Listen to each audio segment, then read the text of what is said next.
Assalamualaikum warahmatullahi wabarakatuh. Alhamdulillah, alhamdulillah, tsumma alhamdulillah. Salatu wassalamu ala Rasulillah Sayyidina Muhammadin ibni Abdillah wa ala alihi wa sahbihi wa man tabi'ahum bi ihsanin ila yaumil qiyamah.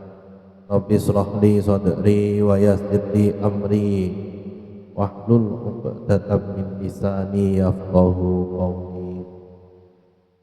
Amma ba'd, yang dimuliakan Allah, yang berbahagia jamaah rutin Masjid Babus Sofa rahimakumullah, mustami'in mustami'at dimanapun Anda berada. Mari kita lanjutkan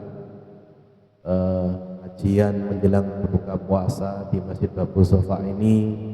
Pertama, mari kita awali dengan puji syukur kehadirat Allah Subhanahu wa taala. Alhamdulillah, yang mana hingga sore hari ini kita masih diberikan karunia rahmat, hidayah, taufik dari Allah Subhanahu wa taala sehingga kita bisa menjalani puasa hingga hari ke-21 ini. Alhamdulillah dalam keadaan sehat walafiat. Mudah-mudahan segala bentuk amaliyah ibadah yang kita laksanakan dari awal hingga hari ini, puasa kita dan seluruh amal ibadah kita sepanjang bulan Ramadan ini diterima oleh Allah Subhanahu wa taala. Amin, Allahumma amin. Mudah-mudahan kita diberikan panjang umur dan tetap bisa beristiqomah hingga akhir Ramadan nanti. Amin, Allahumma amin. Allahumma sholli ala sayyidina Muhammad wa ala ali sayyidina Muhammad. Mudah-mudahan kita semua besok diakui sebagai umat Rasulullah SAW yang bisa bersama-sama mendapatkan syafaat beliau, utamanya syafaat kelak di hari kiamat. Besok kita bisa berkumpul dengan beliau di surganya Allah Subhanahu wa taala. Amin, Allahumma amin. Bapak-bapak, ibu-ibu, saudara-saudara sekalian, alhamdulillah melanjutkan nasihat-nasihat dalam rangkaian kajian singkat menjelang buka puasa. Hari ini giliran saya untuk membacakan tema tentang nasihat. Hadis 37 di Arba'in Nawawi tentang nasihat. An Abi Ruqayyah Tamim ibni Aus Ad-Dari radhiyallahu anna Nabiyya sallallahu alaihi wa alihi wasallam qala, Rasulullah sallallahu alaihi wasallam bersabda, ad-dinu an-nasihah. Ad-dinu, agama itu, an-nasihah, agama itu adalah tentang nasihat.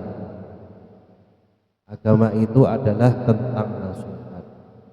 Para sahabat bertanya, qulna liman, kepada siapa nasihat itu? Rasulullah menjawab, lillahi wali kitabihi wali rasulihi wali a'immatil muslimin wa ammihim. Agama itu adalah nasihat. Nasihat kepada siapa?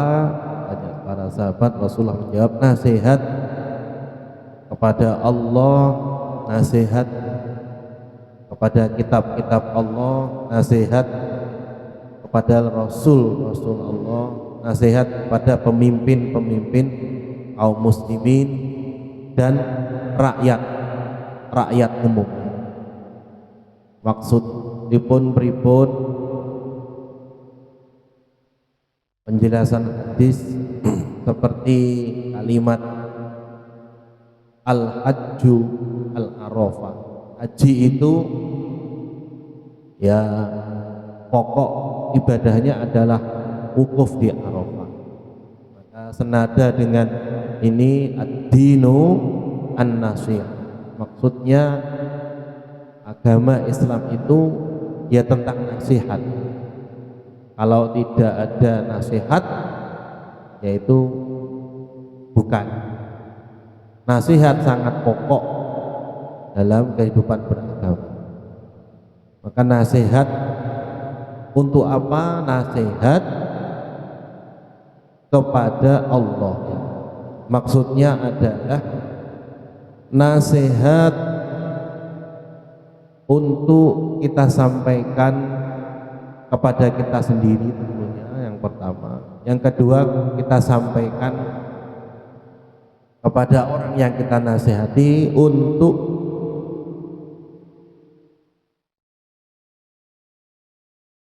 semata-mata beriman kepada Allah, untuk memurnikan ibadah kita hanya kepada Allah, untuk ingkar kepada sifat-sifat yang memberikan sifat yang buruk kepada Allah, untuk mengagungkan Allah, untuk menjauhkan diri dari maksiat kepada Allah, untuk berjihad menghadapi orang-orang yang memusuhi Allah, untuk memperbanyak syukur atas nikmat yang Allah berikan kepada kita.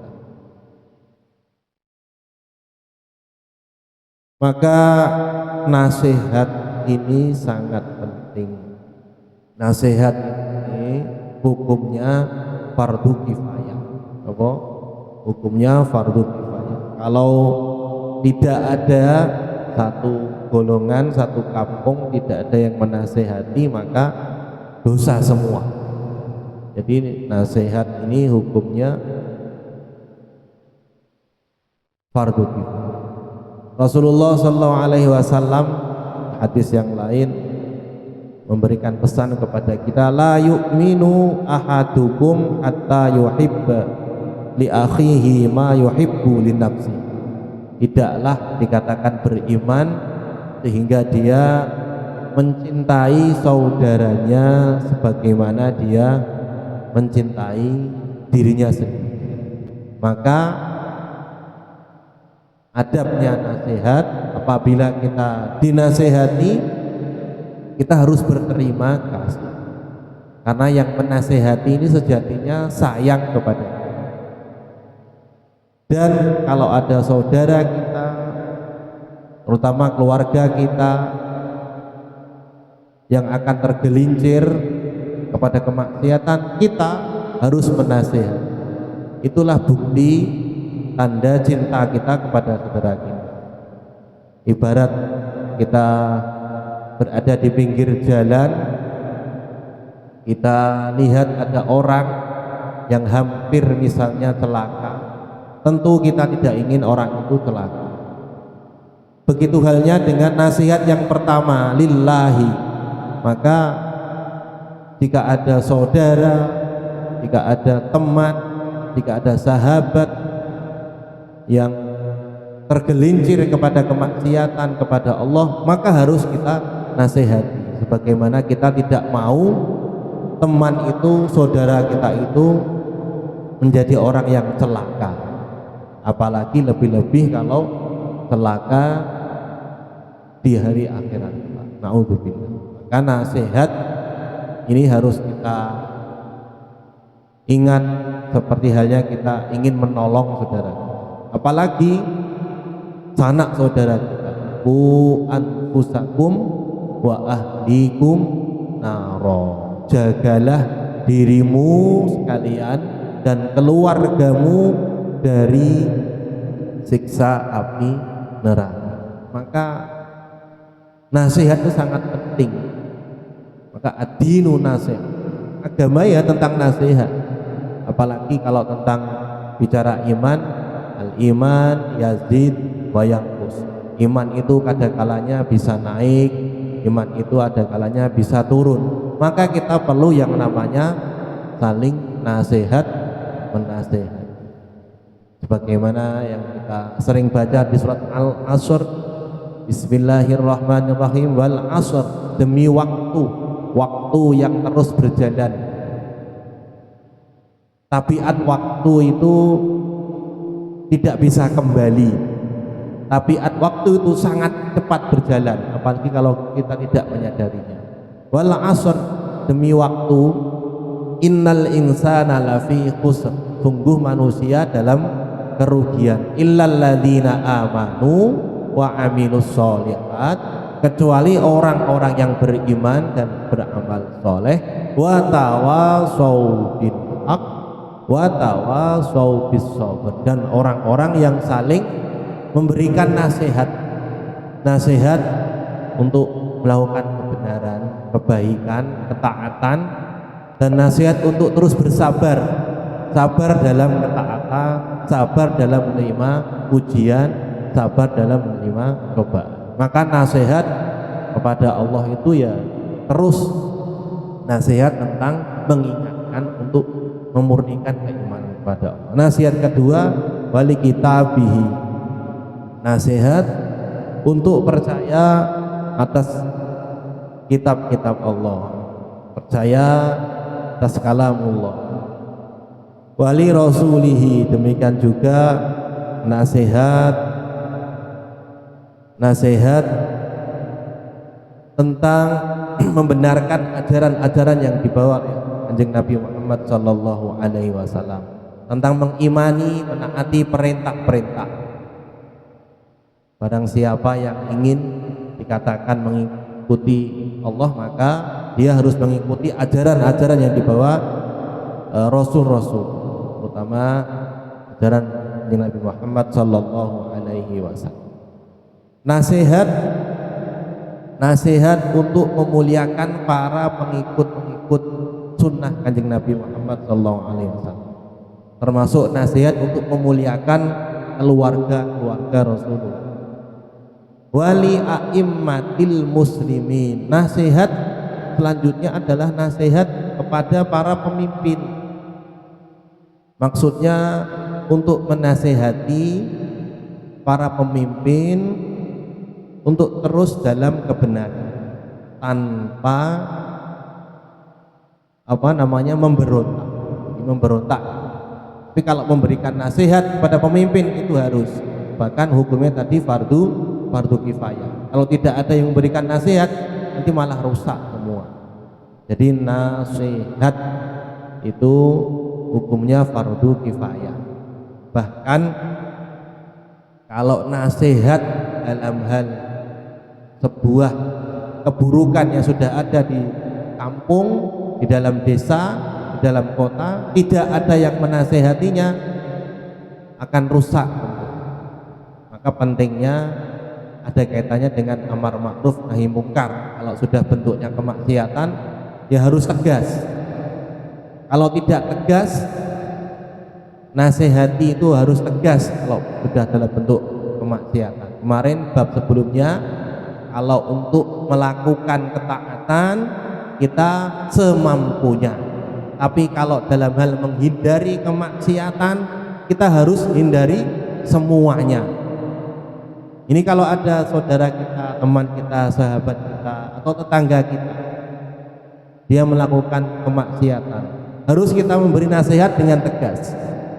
Kalau tidak tegas, sama seperti yang dilanda Bani Israel zaman dahulu, lu'inal ladina kafaru min Bani Israel dan sebagainya. Dulu orang-orang Bani Israel, pertama kali ada orang minum khamr, itu pertama dinasehati,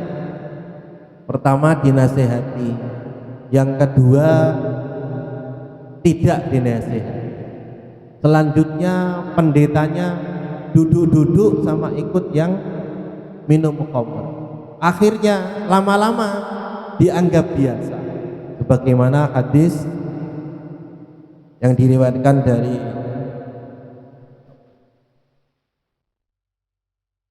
Ummul Mukminin Ummi Salamah, dari Ummi Salamah Rasulullah SAW bersabda, innahu mana?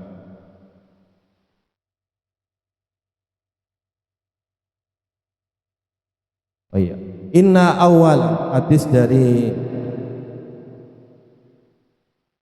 Abdullah Tariq bin Syihab Al-Bajali, ini hadis yang panjang sekali. Hadis dari Ibni Mas'ud radhiyallahu an, qala Rasulullah sallallahu alaihi wasallam, inna awwala ma dakhala an-naqsu ala bani Israil annahu kana rajulu yalqa ar-rajula fayaqulu ya hadza ittaqillah wa da' ma tasna' fa innahu la yahillu lak, thumma yalqahu minal ghadi wa huwa ala alihi fala yamna'hu dzalik ayyakuna akilahu wa syaribahu wa qani'ah. Jadi awal mulanya keburukan yang sampai sekarang dianggap biasa, orang-orang Yahudi, orang Nasrani minum minuman dianggap biasa, padahal dulu juga dilarang. Pertama-tama Bani Israel ketemu orang laki-laki yang minum khamr, pertama diingatkan, wahai saudaraku, ittaqillah, takutlah kepada Allah, tinggalkan, ini tidak halal. Pertama diingatkan. Lalu yang kedua, tsumma yalqahu minal ghad, besoknya ketemu lagi, wa huwa ala alihi, orang yang diingatkan masih saja minum khamr, masih saja mabuk-mabukan. Tapi orang tadi yang pertama mengingatkan, besoknya fala yamna'uhu dzalik, tidak mengingatkannya lagi. Dzalika ayyakuna akilahu wa syaribahu wa qa'idahu. Orang yang diingatkan pertama, kedua masih minum khamr, tidak diingatkan, dibiarkan saja, dibiarkan minum khamr. Falamma fa'alu dzalika daraballahu quluba ba'dihim. Yang demikian itu akhirnya membuat hati-hati di antara mereka menjadi goncang dan akhirnya menjadi keraguan. Dibiarkan. Jadi gimana ini ketegasannya? Boleh apa tidak? Akhirnya karena mereka bergaul dengan orang-orang yang minum, seolah-olah menjadi biasa. Begitu pula kalau urusannya dengan nasihat, kalau sudah masalah kemaksiatan, kita harus tegas. Kalau tidak, ya nanti akan terus-menerus seperti itu, menjadi keumuman. Jadi hal yang salah yang sudah jadi umum itu seolah-olah menjadi kebenaran. Jadi kesalahan yang dibiarkan terus menjadi umum itu akan menjadi kebenaran. Kalau sudah demikian itu nanti susah kita nasihat. Maka pentingnya amar ma'ruf nahi mungkar, derajatnya yang lebih kuat lagi dari nasihat adalah kita harus tegas. Kita harus tegas. Nasihat yang terakhir adalah wa'ammihim, nasihat pada kita semua rakyat. Jadi saling nasihat menasehati. Jadi Bapak Ibu semua, nasihat sekali lagi dalam hal agama itu adalah hal yang sangat pokok. Maka hadis ini diawali dengan ad-dinu nasihat, sama seperti al-hajjul arafah. Jadi haji itu ya arafah. Agama itu ya tentang nasihat menasehati. Karena seperti yang dijelaskan sebelumnya, Allah itu juga menciptakan iblis yang diberi izin untuk mengganggu, untuk selalu mendatangi manusia dari segala penjuru, dari depan, dari belakang. Kalau tidak bisa diganggu dari pekerjaannya, ya diganggu lewat keluarganya, lewat istrinya, lewat suaminya. Kalau tidak diganggu dari luar istrinya, ya lewat anaknya. Tidak diganggu lewat anaknya, ya lewat lingkungannya, lewat organisasinya. Dahsyat sekali gangguan setan. Maka kita perlu yang namanya awal saubil haq, awal saubis sabr. Iblis itu hanya cukup untuk membuat kita ragu. Iblis itu hanya cukup untuk membuat kita ragu. Sudah selesai. Jadi apapun itu, ketika sholat ragu, ya buyar. Mau bersedekah ragu-ragu, niatnya ikhlas atau tidak ikhlas, ya akhirnya rusak. Iblis juga cukup membuat model-model hiburan termasuk di bulan Ramadan seperti ini. Kelihatannya judulnya ngabuburit, begitu keluar bertemu dengan bermacam-macam maksiat, bentuknya bermacam-macam. Sudah bagus kita tahan puasa di pagi hari, siang sudah kita tahan dengan tidur misalnya, sore-sore kita diajak, nggak bisa menolak, ngabuburit, akhirnya rusak puasa. Na'udzubillah, tsumma na'udzubillah. Bapak Ibu rahimakumullah, maka jika hari ini saya menasehati panjenengan, maka jenengan harus punya prinsip untuk berhutang. Lain kali ganti menasehati saya. Nasihat terakhir di penghujung pertemuan ini, mari kita manfaatkan di momen 10 hari terakhir di bulan Ramadan ini. Tadi malam sudah malam 21, malam ini malam 22. Apakah Lailatul Qadar itu akan selalu turun di malam ganjil? Belum tentu. Salah satu yang dirahasiakan Allah itu adalah malam Lailatul Qadar. Karena rahasia itu, ya mari kita berusaha sekuat tenaga untuk menjemputnya dengan berbagai amal ibadah, khususnya qiyamul lail, khususnya sholat di malam bulan Ramadan. Khususnya lagi dikuatkan, nambah sholatnya, nambah tilawahnya, nambah sedekahnya di 10 hari terakhir. Mudah-mudahan Allah mentakdirkan kita menjadi orang-orang yang bisa mendapatkan Lailatul Qadar.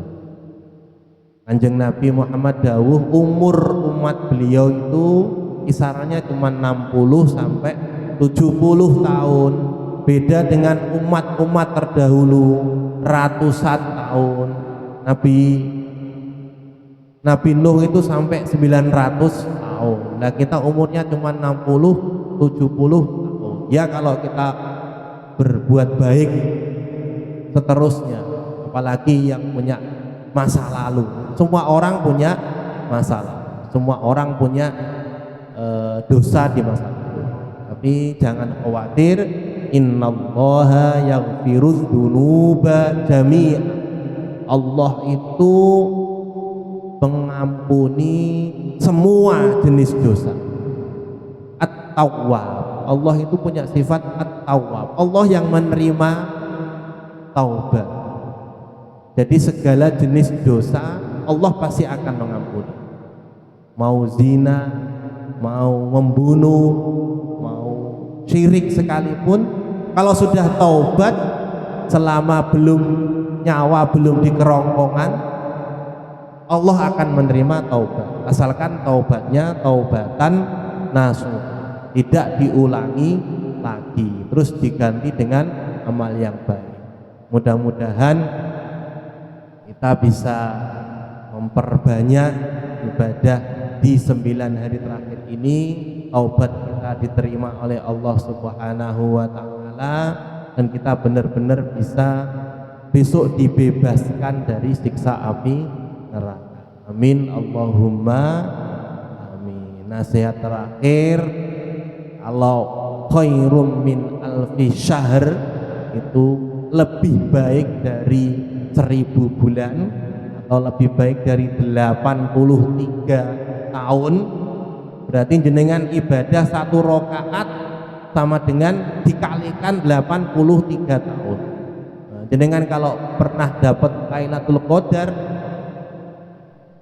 10 kali misalnya, ya dikalikan saja. Tapi niki sodakoh juga seperti itu, ada yang menghitung dengan sodakoh 10.000 ya bisa dikalikan itu 83. Kalau 30.000 jenengan bisa kayak sodakoh 1 miliar. Wallahu a'lam. Maka ning Masjid Babu Sofa masih menerima apa namanya infak sodakoh untuk melanjutkan program takjil. Apalagi takjil ini pahalanya barang siapa memberikan makan orang puasa, pahalanya orang puasa dia akan dapat tanpa mengurangi orang yang berpuasa.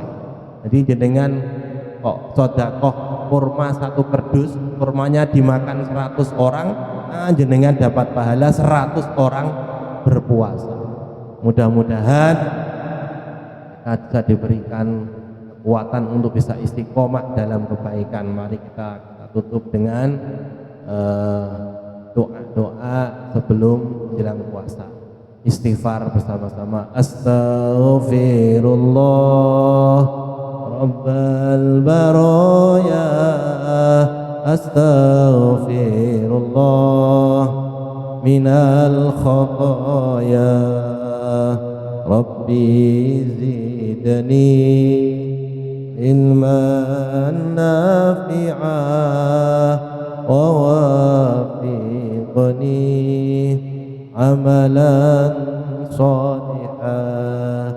Astaghfirullah Rabbal baraya, astaghfirullah minal khataya, Rabbi zidni ilman nafi'a wa wafiqni amalan salihah wa wafiqni amalan salihah. Allahumma salli wa sallim wa barik ala sayyidina Muhammad. Alhamdulillahi rabbil alamin. Allahumma taqabbal minna wudu'ana wa salatana wa ruku'ana wa sujudana wa ta'abbudana wa tadarru'ana wa tammim taqsirana. Taqabbal minna qiyamana wa siyamana wa kunna ibadana bi rahmatika ya arhamar rahimin. Asyhadu an la ilaha illallah, astaghfirullah, nas'aluka ridhaka wal jannah wa na'udzu bika min sakhatika wan nar. Allahumma innaka 'afuwun tuhibbul 'afwa fa'fu 'anna. Allahumma innaka 'afuwun tuhibbul 'afwa fa'fu 'anna. Allahumma innaka 'afuwun tuhibbul 'afwa fa'fu 'anna ya karim. Rabbana hab lana min azwajina wa dhurriyyatina qurrata a'yun waj'alna lil muttaqina imama. Rabbana ighfir lana dhunubana wa liwalidina warhamhum kama rabbawna shighara wa li jami'il muslimina wal muslimat wal mu'minina wal mu'minat min masyaariqil ardi ila magharibiha barriya wa bahriya, khususan aba'i wa ummati wa jaddi wa jaddati wa nafus wa kasabi wa li ajih. Allahumma rabbana zalamna anfusana fa illam taghfir lana wa tarhamna lanakunanna minal khasirin. Allahumma nas'aluka al-huda wa tuqa wal afafa wal ghina. Allahumma nas'aluka al-huda wa tuqa wal afafa wal ghina. Allahumma ighfir lana dhunubana wa li ikhwanina alladhina sabaquna bil iman wa la taj'al fi qulubina ghillan lil ladzina amanu. Rabbana innaka ra'ufur rahim. Allahumma inna nas'aluka husnal khatimah wa na'udzu bika min su'il khatimah wa nas'aluka al-istiqamah fil ibadah. Allahumma zukna ziyarah Makkah wal Madinah bis-sihhati wal afiyah. Rabbana atina fid dunya hasanah wa fil akhirati hasanah wa qina adzabannar. وادخلنا الجنة مع الأبرار يا عزيز يا غفار يا رب العالمين. صلى الله على سيدنا محمد النبي الأمي وعلى آله وصحبه وسلم أجمعين. ربنا بسر الفاتحة.